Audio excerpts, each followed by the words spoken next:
Testing, testing.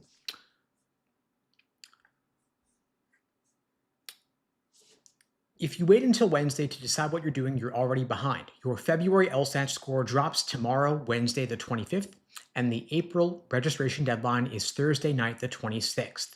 So you've got 1 day between getting your score back and deciding to retake the LSAT in April. Just 1 day. And every single year, I see people mishandle this window. They open their LSAT score. If it's higher than they expected, they feel relief and they immediately say, I'm done. But if it's lower, they panic and say, I've got to retake. And if it's right in the middle, they spiral. And none of that is strategic. And so here's what I want you to do. You decide today whether you're going to retake the LSAT before you get your April LSAT score back, not after. You should already know, if I score X or lower, I'm signing up for the April LSAT. If I score between X and Y, I'm strongly leaning towards April, and if I score Y or higher, I'm done. Write down in advance your specific numbers, because if you don't pre-decide, score release becomes emotional, and emotional decisions in a limited 24-hour window are almost never optimal. Let me tell you what I see happen. Somebody scores a 166, their practice test average was high 160s to 170, so they freeze. They debate all day on Wednesday, they talk to friends, they overthink it, and by Thursday night, the day of the deadline, they register at 11:57 p.m., stressed and unsure, still second-guessing themselves. Or worse, they don't register at all, and then 2 weeks later, they regret failing to register. We don't want that to be you. So let's zoom out for a second. The April LSAT runs April 9th through 11th. Scores come out end of the month. And I already know what some of you are thinking. Is the April LSAT too late? Technically, no, it is not. It is late in the cycle, but that score is still usable. Schools will reconsider to take you off the wait list. They will give you more scholarship money. They will update your file, especially if your score moves meaningfully. And this is a rough cycle. Applicant volume is up once again, roughly 15% compared to this time last year. But here's the thing that matters more. The biggest LSAT score increases are in the high 160s and 170 score bands. There are more people with top scores competing for the same scholarship money. That means margins matter more. 3 more points on your LSAT this year could be the difference between getting half off and getting a full ride. It could be the difference between getting in and getting in with negotiation leverage to get more scholarship money. So if you're thinking about taking the LSAT in April, don't ask, do I feel like studying again? You want to ask instead, if I got 3 more points, would that change my admissions or my scholarship outcomes? You want to make it concrete. If 3 more points gets you even $8,000 more per year in scholarships, that's $24,000 over the course of 3 years. So is it worth studying the LSAT for 6 more weeks to get $24,000? For many of you, absolutely. And maybe not for some of you, but answer that question directly. Now, as of right now, the June LSAT registration deadline is April 21st. April LSAT scores come out April 29th. That means you might have to sign up for the June LSAT before you even know how the April LSAT went. That means you could be committing to take the June LSAT without knowing what your score was. Now, historically, LSAC will often adjust deadlines or refund windows, but you can't assume that. So what you want to do is, if the April LSAT feels even slightly uncertain, you register for the June LSAT as insurance. Worst case scenario, you cancel and you lose that registration fee. Best case, you preserve your final realistic retake window. But what you don't want is April 29th arriving, feeling disappointed with your April LSAT score, and realizing that your June LSAT registration closed 8 days earlier. All of this is preventable. Now, if you're wondering whether you should actually retake the LSAT, let's talk through that. April makes sense if you underperformed your practice test average, if you know exactly what cost you points, if you're within a couple of points of a real scholarship tier, and if you still have energy left to study for a retake. In contrast, Retaking the LSAT in April would not make sense if you hit your realistic ceiling, if you're feeling totally burnt out, if you're already above your target school medians, and if you're retaking solely out of ego. And I want to pause on that last one for a second because there is a difference between retaking for scholarship leverage for strategic reasons versus out of perfectionism. If you're already in at your top choice school with strong financial aid, retaking to get one more point is probably not going to change your life. Probably not worth it. Now let's talk about your energy. 6 weeks is a short period of time. It's good, but it also could be dangerous. If you're retaking, you want to know exactly which question types you're losing points on, where your timing breaks down, and which traps you're still falling for. Your April LSAT prep has to be surgical. If you're exhausted, if you're burnt out, if you're running on fumes, another 6 weeks of drained studying will not magically produce a breakthrough. You want to be honest about your bandwidth. And score release day emotions are loud. Your first day, you're just reacting. Second day, you're rationalizing.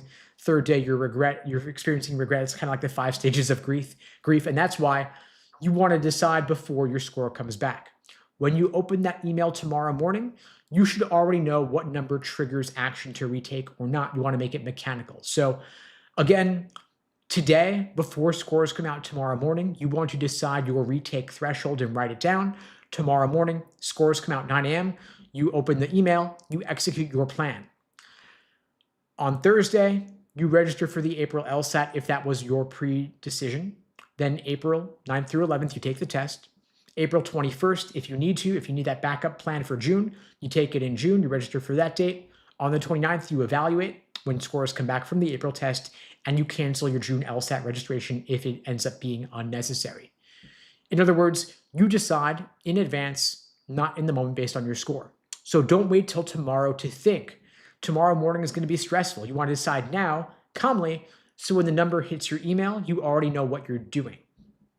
And by the way, for those of you who took the February LSAT and are getting your scores back tomorrow morning, I'm doing a special February LSAT score release live stream. Normally, we do these lives 2 p.m. Eastern, 1 Central, 11 Pacific. But to support everybody getting their scores back tomorrow morning, I'm doing tomorrow's live stream at 8:45 a.m. Eastern time, so that when scores drop at 9 a.m. Eastern, we're already live and I'll be able to help out everybody getting their scores back, help you talk through next steps. So if you're taking it, if you're getting your score back tomorrow morning, if you know anybody else who took the February LSAT, please spread the word, share this to your socials.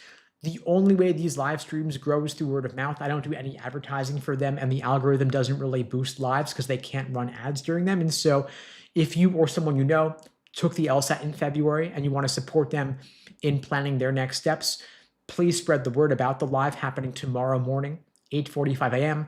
Normally, these lives are only about 1 hour, but for tomorrow's live stream, because it's score release, I'll go at least a couple hours. And if you're looking for more personalized support, I'm offering free LSAT tutoring lessons to everybody watching this now or later. The link to book that free tutoring lesson with me personally is unpluggedprep.com/start. The link is below the video on YouTube, pinned in the chat on YouTube, in my bio on TikTok and Instagram as well.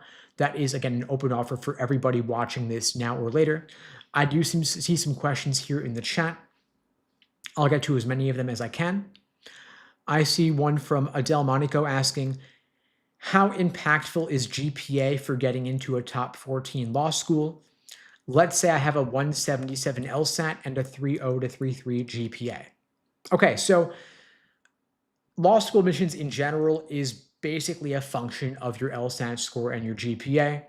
The LSAT is the number one most important factor. GPA is the second most important factor. Everything else is a distant third. And so if you have a 177 LSAT, you are above the LSAT medians for every single law school in the country. The top 14 law schools have medians of 170 to 174. Their GPA medians are roughly 3.9. And so your GPA is below the median, but your LSAT is above the median, which makes you a splitter applicant, which is pretty normal, actually.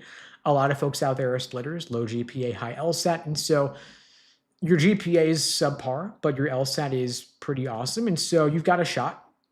I would say apply widely, see what comes back. And if you're I'm not totally clear based on the wording of your question if these numbers are real or not, or just hypothetical.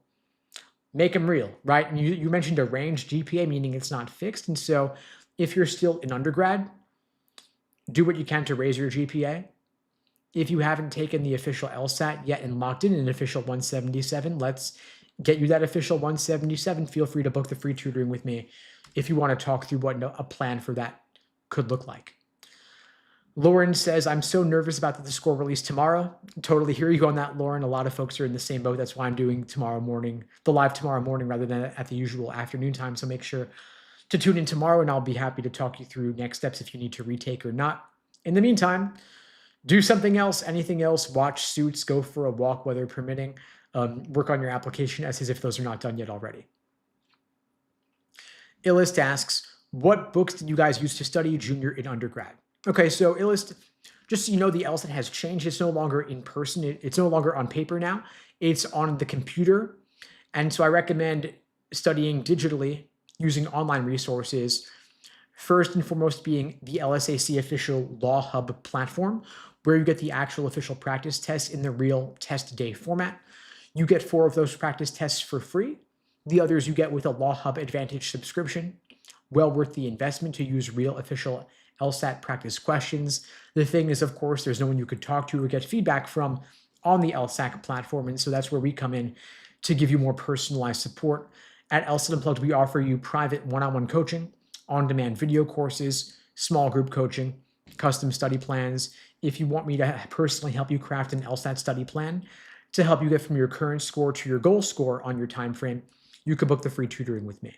Happy to help you out. Tate asks, what do you think the highest LSAT score I would need if I had a 3.4 GPA? So in a way, goal scores are kind of silly, right, Tate? Because why wouldn't you just aim for a 180? As for what kind of score you need, depends on the school that you're applying to. Every law school has its own requirements. It's harder to get into a top law school than it is to get into a low-ranked law school. And so if you want to go to a top 14, a Harvard, Yale, Stanford, and so on, you want to have ideally a 175 plus to offset the 3.4 GPA. If you're looking to go to a lower ranked law school, maybe you wouldn't need quite as high an LSAT score.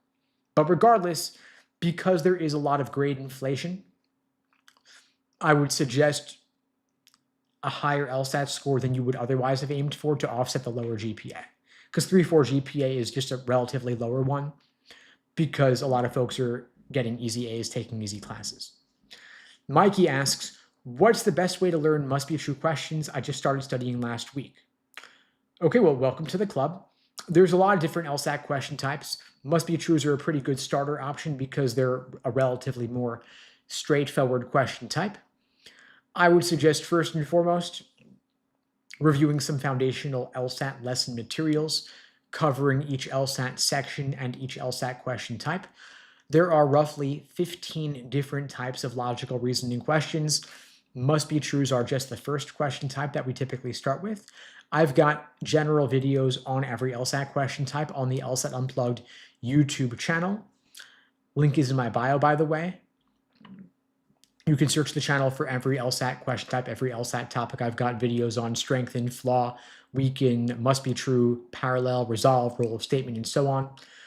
I've also got videos on reading comp. And then we have you, in our programs, we'll have you drill questions by type to better understand the proper perspective from which to view each LSAT section and each LSAT question type. Then we work on pacing, doing individual timed sections to work on how you allocate time over the course of the section. And then we pull it all together with full-length timed practice tests. All of this falling into the LSAT laser approach that we use to craft personal LSAT study plans for our students. LASER is an acronym standing for Learning, Accuracy, Sections, Exams, and Review. L is for Learning, building a strong foundation, reviewing the LSAT lesson materials on our platform. A is for Accuracy, drilling questions by type. S is for individual sections, working on pacing and time management. E is for Exams and Endurance, doing full-timed practice tests. And R is for Review, using the Socratic review method.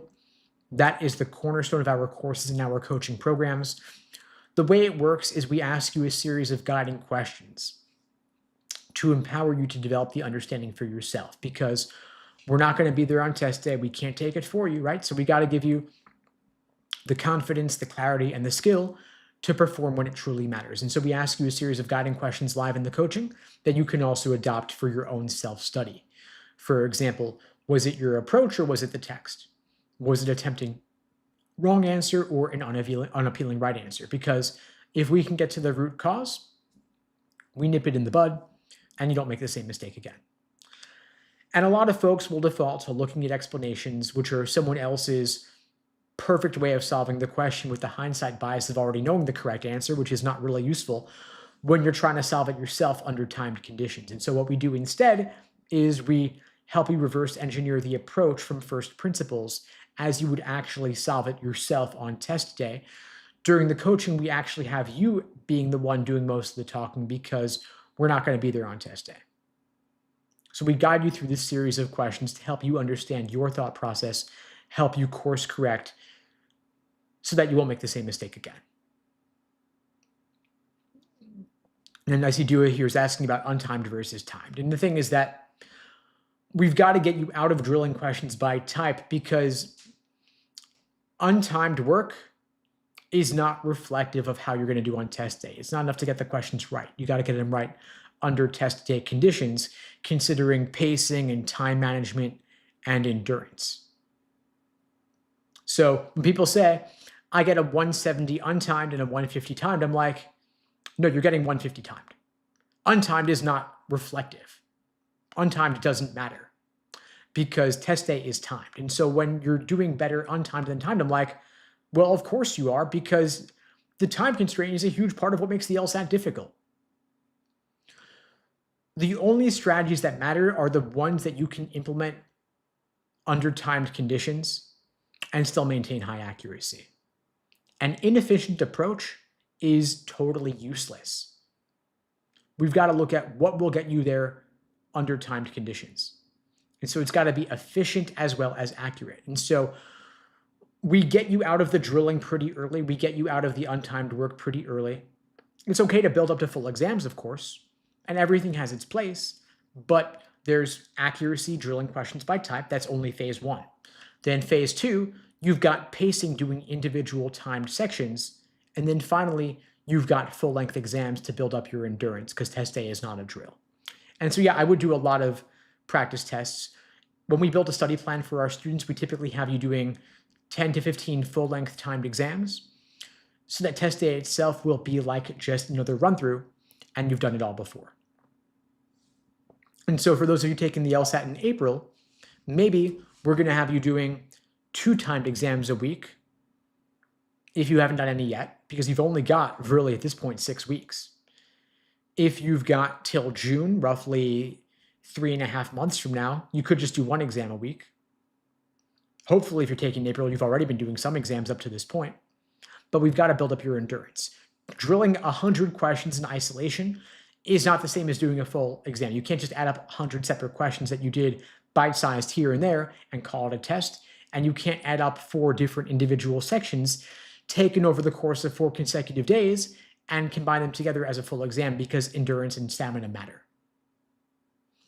So how you study is as important as what you study. Of course, you should be using real, actual, official LSAT questions. Of course, you should be studying online, not out of books or PDFs, using the real, official LSAT software on LawHub.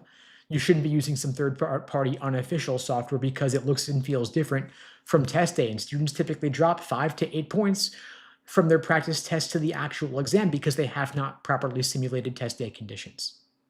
So we've got to transition you into real-world test day environment with LawHub and build you a proper study plan to gradually get you towards the full exams consistently.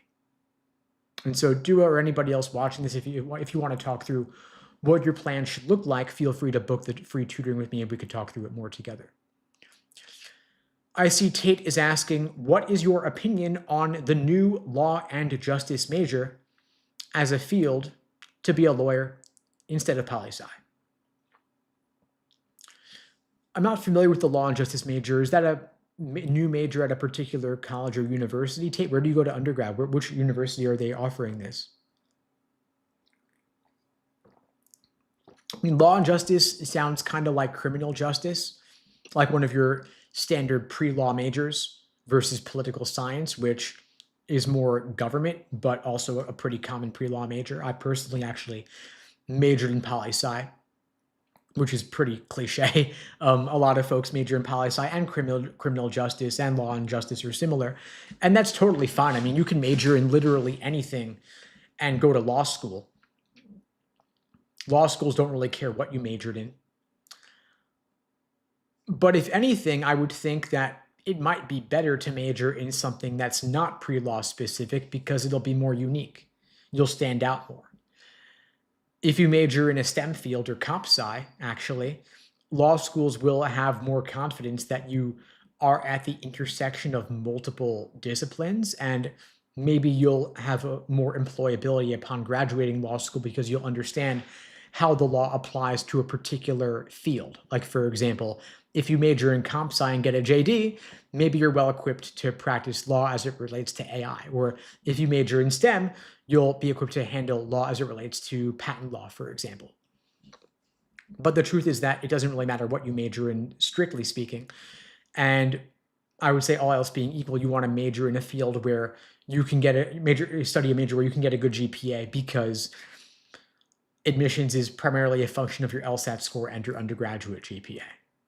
And so you don't want to major in something hard that tanks your GPA and then put yourself at a disadvantage. So study what you're legitimately interested in that you can also get a high GPA in. And then you'll be in a good position when combined with a killer LSAT score to get into a great law school. And feel free to ask follow-ups. I see Sherry saying you have TikTok now, my LSAT code. Awesome, Sherry. Yep, I'm here. I'm happy to help. Feel free to drop any questions in anything LSAT law school admissions. Happy to answer your questions. Sherry's asking, I just got an interview for Cornell Law School. Any tips? Okay, so I would say come prepared to the interview with specific questions about that particular law school, showing that you've done your homework. These questions should be on things that you could not easily answer just by browsing their website. Like, don't ask, what's your LSAT median, or what's your GPA median, or when's the deadline? Like, those are all things you could ask with a quick Google search. Ask things that are unique to that school and demonstrate that you've done some homework, you've done some research, and you really want to attend their school specifically. And of course, dress professionally. Show up on time, show up a few minutes early. If it's in person, of course, make sure that you've looked up how to get there. If it's remote, make sure that your computer software is up to date so that you're not like reinstalling Zoom or running a software update and are a few minutes late as a result. Make sure that your microphone is good quality, your camera is good quality, the lighting is good quality and clear. Don't do it on your phone. Ideally, do it on a computer.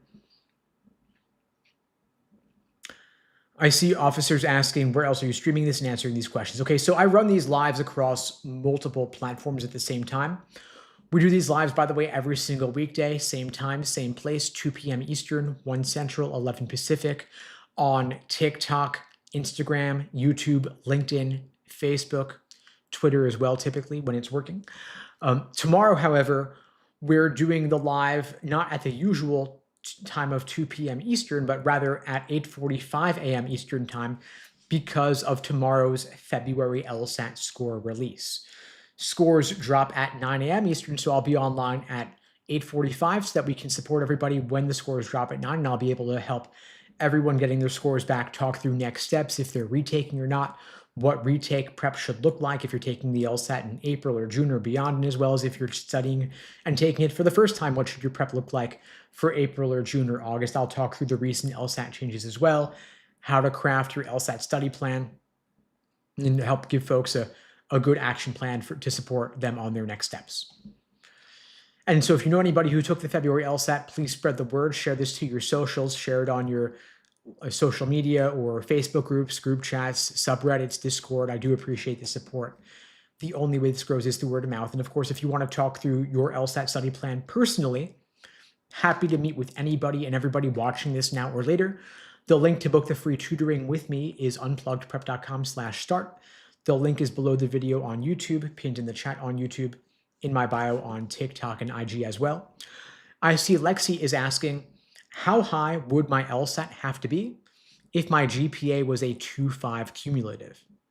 Okay, so a 2.5 GPA, to be frank, is relatively low. And so you're going to want to balance out a lower GPA with a higher LSAT. That makes you a so-called splitter applicant, which is totally fine, by the way. Law schools love splitters, and they actually weigh LSAT scores more heavily than undergraduate GPAs anyway. So the good news is that you have plenty of room to improve your law school admissions odds significantly if you can get a sufficiently high LSAT. Now, you asked, how high would my LSAT have to be? Depends on the school. Everything is relative. There are approximately 200 different ABA approved law schools. Each law school has its own requirements, and you can get a sense of the requirements based on their medians. Every law school that is American Bar Association accredited has to submit a 509 report. That's an official document where they list the LSAT median and the GPA median of last year's entering class. And so let's say a given law school has a GPA median of a 3.5 and your GPA is a 2.5. That means you are, of course, significantly below on the GPA median, so you're going to want to be significantly above on the LSAT median. And so if their LSAT median was a 165 and you come in with a 175, you're 10 points above on the LSAT median. That could do a lot to offset the relatively lower GPA. So you want to look up what law schools do you want to go to, what are their LSAT medians and their GPA medians, and then you can set your goals accordingly and decide, okay, well, what kind of LSAT do I need given their median and given how far below I am on the GPA median. But every law school, again, has its own requirements. For any law school you're considering, just look up X Law School 509 and you'll be able to see their particulars. I see Sherry asks, I have a 173, but I applied late in the cycle. If things go south and I have to reapply, should I retake the LSAT? Maybe. Do you think that you could do better on a retake? You scored a 173 official, but what was your practice test average going into the LSAT? If your practice test average was a 175, that shows that you're probably capable of hitting a 175 for real. So you might want to retake. Give yourself another at-bat. You could even retake now in April or June for scholarship reconsideration if you got in somewhere and you want to negotiate for more aid. If your practice test average was a 173, you could say to yourself, well, I deserve a 173, it's what I got, but through luck alone, you could do better on a retake. And that might be sufficient reason to retake. If you do better, great. If not, no big deal. Law schools do not average multiple LSAT scores. They only take into consideration the highest score on your record. Now, of course, to your point about applying late, it is better to apply earlier than later, all else being equal. And so for anybody watching this now who's thinking about applying in the fall, if you could take the LSAT in April or June or August, you could apply the second that applications open in September. That is the optimal scenario. You apply at the beginning of the cycle, already done with the LSAT. You work on your application essays over the summer. You hit submit on the essays and the applications the second your LSAT score comes back in September, if you're taking in September, or the second they open on September 1st or September 15th. But whether you should retake depends on whether you are able to put in more time for your LSAT prep, even if just to maintain your LSAT knowledge without getting rusty on it. And of course, if you can improve your understanding, it's a pretty good move to retake to raise your baseline even more. I see Mary is saying, watched some of your videos last night, love the content, have some questions. Awesome. Well, I'm glad they're helping. Feel free to ask away with your questions. You can ask them in the chat, or if you want to book a free LSAT tutoring lesson with me to craft your personal LSAT plan of attack, you can book the free tutoring with me. The link is unpluggedprep.com/start. The link is below the video on YouTube, pinned in the chat on YouTube, in my bio on TikTok and IG. Open offer for everybody watching this now or later. I see Kiki's asking, how do you think waitlist movement will be after the loan cap? So for those who are not aware, the federal government has eliminated Grad Plus loans starting this fall.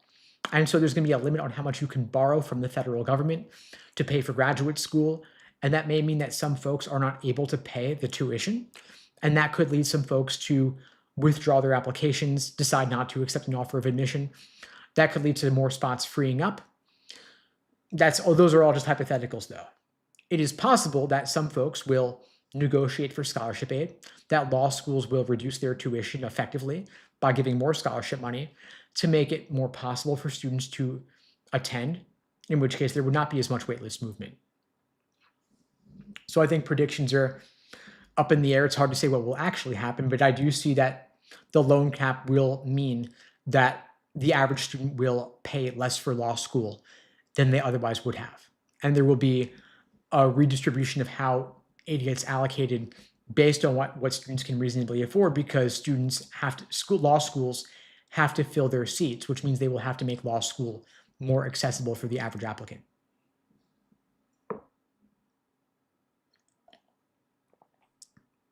I see Ashton's asking, when do students generally take the LSAT coming out of undergrad? There's no one-size-fits-all answer to this sort of question. It depends on when you have the time to study for the LSAT. I mean, if you want to go directly from undergrad into law school, you would ideally want to be done with the LSAT by the fall of your senior year. Meaning if you're a junior now entering senior year, you take the LSAT April, June, August, or September maybe. You apply early in the cycle in fall 2026 to start law school in fall 2027. That makes you a so-called KJD, going directly from undergrad into law school. However, if you are already out of undergrad, you could take a year off or a couple of years off, get some work experience, maybe work as a paralegal, save up some money, and then you'll be able to apply with some work experience on your resume, some paralegal experience maybe, have some more material for your application essays. Totally fine as well. I mean, there's no one right time to take the LSAT. You take the LSAT when your practice test scores are approximately around your goal score, given the kinds of schools you're applying to. So just take the LSAT whenever you have sufficient time to study for it. I see Miri's asking, I plan to graduate in May 2027. If I don't do good on my June LSAT, should I retake in the fall? Yeah, I mean, as a general rule, if you don't do well on the LSAT, you should retake if you think you can do better. And I think everyone's capable of a top score, provided they're willing to put in the work, put in the time, get the right support. If you don't do well on your first take, the question is why? Did you not put in enough time? Did you not have enough? Did you not have a good study plan? Did you not have good support? Were you not using high quality resources? There are a lot of reasons why somebody might not achieve their fullest potential on the LSAT. And so if your score comes back and it's not what you would have wanted it to be, the question is, what did you leave on the table? What could you do differently next time around to improve? And there are approximately 60 real actual official LSAT practice tests available on the LSAC Law Hub platform. Most students don't do the majority of them. And so there's already untapped potential there just by doing more material to study to get more familiar with the tricks and traps of the test, the patterns of the test. Then additionally, there is support available that you may not have taken advantage of. Of course, some folks are using books and PDFs, but the LSAT is administered online now. And if you're not familiar with the software and you haven't taken practice tests on the software, that alone could lead to a score drop.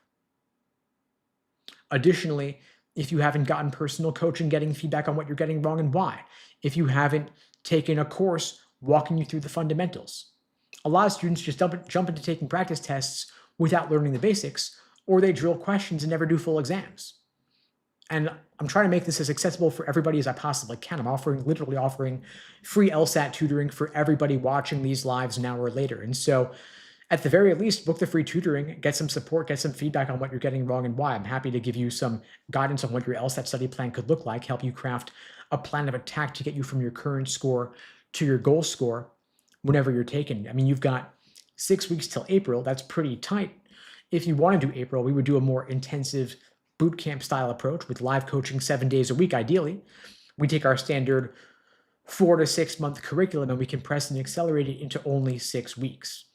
But if you're taking it in June, in roughly 3.5 months, we've got way more time to give it a slow and steady approach, where we systematically walk you through every LSAT section, every question type, in both logical reasoning and reading comp. Then there's also pacing and time management, doing individual sections to work on how you're allocating time over the course of the section. And then we have full-length exams to build up your endurance. And so the ideal study plan will work you through every single one of those stages, giving each one adequate time, not just a week or two for each stage, but also ideally a month or two for each stage. And regardless, I mean, there is plenty of time for you to improve whenever you're taking it, whether it's April, June, or August, or beyond.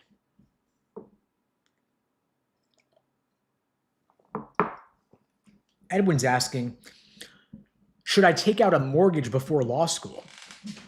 Well, I certainly would hope that law school would not be the reason why you had to take out a mortgage, and I'm not a financial planner or anything like that, but what I can say is that I want you to minimize the debt you're taking on in life in general. As a general rule, I think it's better to avoid taking on debt if you can. The best way to avoid taking on debt for law school is by getting scholarship money for your law school tuition specifically. The way you get scholarship money for law school is by getting a higher LSAT score. If you can get an LSAT score sufficiently above the medians of the law schools to which you're applying, they will give you significant scholarship money, possibly even a full ride.